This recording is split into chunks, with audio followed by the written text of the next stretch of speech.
आज के इस वीडियो में क्वेश्चन नंबर 1 का एक्सरसाइज हम लोगों को चल रही थी 6.1। क्वेश्चन नंबर 1 का जो है 13 पार्ट यानी 13 नंबर क्वेश्चन करने जा रहे हैं। ऑलरेडी इसके पहले वाले क्वेश्चन जितने भी एक एक वीडियो में करके करा दिए हैं, ठीक है। एक एक क्वेश्चन कराए, किसी किसी वीडियो में 2 क्वेश्चन कराए, इनके लिंक डिस्क्रिप्शन में वीडियो के मिल जाएंगे। तो ये क्वेश्चन नंबर 13 ये बोला गया कि 3 × 6 + 6 × 9 + 9 × 12 plus and so and plus 3n bracket में 3n + 3 बराबर 3n, फिर ब्रैकेट में है n + 1 फिर है n + 2। ये हम लोगों को गणितीय आगमन सिद्धांत से इसको प्रूफ करना है कि जो ये फार्मूला दिया गया है, ये जो लिखा गया है, ये बराबर में एक्चुअली में यही होता है कि नहीं होता है, ठीक है। तो हम लोग क्या करेंगे, लिखेंगे हल दिया गया कथन इस प्रकार से है। ये हम लोग एक लाइन लिखेंगे, दिया गया कथन इस प्रकार से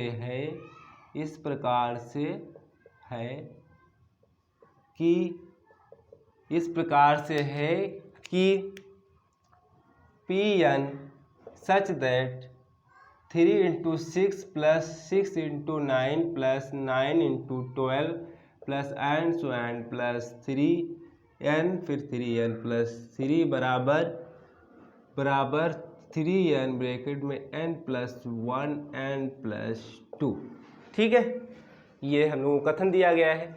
तो हम लोग क्या करते हैं, n बराबर 1 के लिए चेक करते हैं। n बराबर 1 के लिए हम लोगों को क्या करना होता है, प्रूफ करना होता है कि ये स्टेटमेंट ट्रू है। तो यानी n बराबर 1 के लिए कथन को हमको देखना है कि ये सही है। तो n बराबर 1 के लिए क्या करते हैं, केवल एक पद को लिख लेते हैं, ये वाले को, यानी 3 × 6 बराबर इस साइड में n की जगह पे 1 रख देंगे। क्या रख देंगे, 1 रख देंगे। तो 1 + 1 फिर 1 + 2, ये हो जाएगा क्षेत्रिक 18 या 3 × 18, ठीक है। और ये हो जाएगा 3, ये हो जाएगा आपका 2, ये हो जाएगा आपका 3, 3 दूनी 6 क्षेत्रिक 18, यानी 18 बराबर 18 आ गया। 18 बराबर क्या आ गया, 18 आ गया है, ठीक है। बाहर की शोर हो रही है, उसके लिए हम सॉरी कहेंगे, ठीक है। और ये 18 बराबर 18 आ गया, तो क्या करेंगे, ये है एक क्या बोलेंगे, सत्य कथन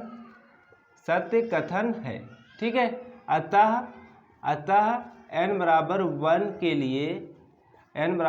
के लिए क्या है, सत्य कथन है, ठीक है। अब मजबूरी हमारे पास भी है टाइमिंग वाली, नहीं तो हम लोग ये बाहर की शोर ना आए। लेकिन आप लोगों को क्लियर होता जा रहा हो, क्वेश्चन पे ध्यान करिएगा बस। तो क्वेश्चन नंबर हम लोग जो सेकेंड पॉइंट करने वाले हैं, क्या करेंगे, माना n बराबर k के लिए क्या है, k के लिए कथन सत्य है। मतलब कहने का मतलब ये हुआ, n बराबर 1 के लिए चेक कर लेते हैं, k के लिए मान लेते हैं कि ये कथन क्या है, सत्य है, ठीक है। फिर k + 1 के लिए फिर दिखा देते हैं कि कथन हमारा सत्य निकल के आ गया। बस आखिरी में लिख देते हैं कि ये जो दिया गया था वो एक्चुअली में सही है, ठीक है। तो n बराबर k के लिए कथन माना, n बराबर k के लिए कथन क्या है, सत्य है। हर क्वेश्चन में यही करते हैं, बस ये लाइनें कुछ हैं, जब 2-4 क्वेश्चन करेंगे तो प्रैक्टिस हो जाएंगी। तो n की जगह पे क्या रखेंगे, k रखेंगे। तो n की जगह पे क्या रख दिया, k such that 3 × 6 + 6 × 9 + 9 × 12 plus and so and plus 3। अब n की जगह पे क्या रखना है, k, फिर n की जगह पे क्या रखेंगे, k + 3, और वही रहेगा 3k फिर k + 1 फिर k + 2, ठीक है। आपने कोई नया काम नहीं किया, यानी 1 के लिए दिखा दिया, फिर k के लिए मान लिया कि n बराबर k के लिए क्या कथन सत्य है। फिर थर्ड पॉइंट क्या होता है, यानी थर्ड कंडीशन क्या हम लोगों को प्रूफ करनी होती है कि n बराबर k + 1 के लिए, n बराबर k + 1 के लिए एक्चुअली में ये कथन क्या सही में है, ये हम लोगों को दिखाना होता है। तो यहाँ आप लोग डाल भी सकते हो या लिख सकते हो कि सिद्ध करना है। क्या सिद्ध करना है, सिद्ध करना है कि n बराबर k + 1 के लिए, यहाँ से हम लोग सेंस लगाएंगे, n की जगह पे क्या रखेंगे, k + 1। तो क्या लिखेंगे, 3 × 6 + 6 × 9 + 9 × 12 plus and so and plus 3 bracket में लिखोगे k + 1, ठीक है। फिर 3 ब्रैकेट में लिखोगे k + 1 n की जगह पे प्लस 3 बराबर ये 3 ब्रैकेट में लिखोगे k + 1, फिर ये वाले ब्रैकेट में n की जगह पे k + 1 + 1 ये वाला, ठीक है। फिर ठीक है, ये बड़ा ब्रैकेट लगाओ थोड़ा, हाँ। और n की जगह पे फिर रखोगे k+1 + 2o। अब इसको थोड़ा सा और सिंप्लीफाई कर लेते हैं। एक्चुअली में जो लिख दिए हैं, अगर इसी को r अथवा लगा के लिखोगे, ऐसे लिखोगे pk+1 = 3 × 6 + 6 × 9 + 9 × 12 एंड सो एंड +3। और ये तो लिखा रहने दो k+1, कोई प्रॉब्लम नहीं। अगर इनका गुणा कराओगे तो 3 का गुणा के साथ में कराओगे तो 3k हो जाएगा। अब 3 का गुणा 1 के साथ कराओगे तो 3 आएगा, और 3 प्लस पहले से है तो कितना हो जाएगा, 6 हो जाएगा। बस यही करने वाले थे बराबर। ये आप इसमें कुछ ना करिएगा, अंदर वाले में देख लीजिए। ये 1 जुड़ जाएगा, कितना हो जाएगा, k+2 हो जाएगा। यहाँ जुड़ जाएगा 1 और 2, कितना हो जाएगा, k+3। यानी एक्चुअली में हमको ये लाना है, ये प्रूफ करना है, ये हम लोगों को सिद्ध करना है। ठीक है, क्लियर हुई बात। तो हम ये मान चुके हैं कहाँ तक के सही है स्टेटमेंट, के तक का। ठीक है, तो के वाला तो हम लिख ही सकते हैं, 3 × 6 + 6 × 9 + 9 × 12, जितने भी क्वेश्चन है ऐसे ही करते हैं, +3k + 3। ठीक है, बराबर, थोड़ा दूर बराबर इसलिए लगाया है अभी जो कुछ करने वाले हैं। ठीक है, यानी आप लोग लिखिएगा पहले, उसके बाद में करिएगा।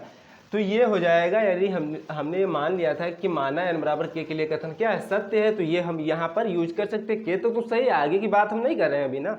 आगे के लिए k+1 के लिए हमको ये अगर ले आएंगे, ये वाला इतना ले आएंगे, बस हो जाएगा। k+1 के लिए भी कथन सत्य हो जाएगा। तो हमको यहाँ तक पता है, यानी के तक पता है, तो के वाला टर्म्स हम यूज कर सकते हैं भाई। ये स्टेटमेंट हम लिख सकते हैं, यहाँ तक तो सही है। अब आगे की बात करते हैं फिर। अब देखो क्या करेंगे, प्लस क्या करेंगे, इसके आगे वाला जो टर्म्स आने वाला है, तो इसके आगे वाला जो टर्म्स आएगा तो आएगा 3k+1, 3k+1। यहाँ तक क्लियर हुई बात। यानी इसके आगे वाला टर्म्स क्या आएगा, 3k+1, यानी के की जगह पे सिंपल k+1 रख दो बस। और फिर नेक्स्ट क्या हो जाएगा, 3k+1 + 3 आपका था ही। अब जो काम इस साइड नया करते हैं वही काम उस साइड नया करेंगे, यानी ऐड करेंगे। यहाँ ऐड किए थे तो यहाँ भी ऐड करना पड़ेगा भाई, 3k+1, और ये हो जाएगा आपका ब्रैकेट में 3k, और प्लस का हम 6 डायरेक्ट इसलिए लिख दिया, वही ऐड किया है। अगर ये गुणा कराइएगा 3k, फिर 1 से कराएंगे 3 का, तो 3 जुड़ जाएंगे, कितना हो जाएगा, 3k + 6। तो नेक्स्ट लाइन में हम लिख दे रहे हैं वही टर्म्स, उस साइड स्पेस नहीं था इसीलिए डायरेक्ट लिख दिया।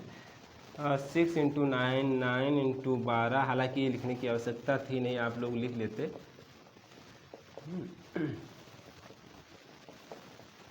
ये क्या हो जाएगा, 3k, और 3 का गुणा 1 से कराएंगे, +3 पहले से था तो कितना हो जाएगा, 6, डायरेक्ट लिख दिया। ठीक है, और 3k, k+1, k+2 + 3 k+1, और ये आप देखो, इसमें देखो कुछ कॉमन मिल रहा भैया, ये तो आसान ही क्वेश्चन था। इसमें दोनों में क्या कॉमन मिल रहा है, 2 कॉमन मिल जाएगा। क्या मिल जाएगा, सॉरी 2 नहीं मिलेगा, 3 मिलेगा। क्या मिलेगा, 3 कॉमन मिलेगा, तो k+2 बचेगा। ठीक है, बात समझ में आई। अब देखो लेफ्ट साइड में एटज यही लिखेंगे आप लोग। अब देखो ये प्लस का साइन है, और तो ये सब गुणे में ये भी लिखा है, गुणे में ये भी लिखा है। देखो कुछ कॉमन मिल रहा है भैया, कुछ कॉमन मिल रहा है। क्या कॉमन मिल रहा है, कॉमन ये मिल रहा है, 3 तो बाहर आएगा, 3 बाहर आ रहा है, यहाँ से एक 3 आ जाएगा, एक यहाँ से 3 आ जाएगा। और क्या कॉमन मिल रहा है, k+1 भी मिल रहा है, k+2 भी मिल रहा है, यानी k+1 भी मिल रहा है और k+2 भी मिल रहा है। ठीक है, यानी जो इतना लाना था यहाँ तक तो कॉमन बन गया। अब यहाँ क्या बचेगा, ब्रैकेट थोड़ा लगा दूँ, यहाँ केवल k बचा सिंपल। ठीक है, और ये 3 ये बाहर ले चुके हैं, k+1 और k+2 भी बाहर आ चुका है, केवल क्या बचा, एक 3 यहाँ बचा। ठीक है, तो ये एक ब्रैकेट में, छोटे ब्रैकेट में डाल दो, क्या प्रॉब्लम है, वही प्रूफमेंट भी हो जाएगा। यही हम लोगों को लाना था, ये तो आसानी क्वेश्चन था। ठीक है, बस यही, ऐसे ही क्वेश्चन पूछे भी जाएंगे, इतना टफ क्वेश्चन नहीं पूछे जाएंगे। ठीक है, तो ये हो जाएगा आपका, जो हम लोगों को प्रूफ करना था वही आ गया, वही आ गया। तो क्या लिखेंगे, यहाँ डाल दीजिएगा, क्या लिखेंगे, ये है एक कथन सत्य है। ठीक है, ये कथन सत्य है, यह एक कथन सत्य लिख दो, यह एक कथन सत्य है या सत्य कथन है। तो n = k+1 के लिए, अतः n = k+1 के लिए सत्य कथन है। अतः लास्ट में क्या डालेंगे, अतः गणितीय आगमन सिद्धांत से हम कह सकते हैं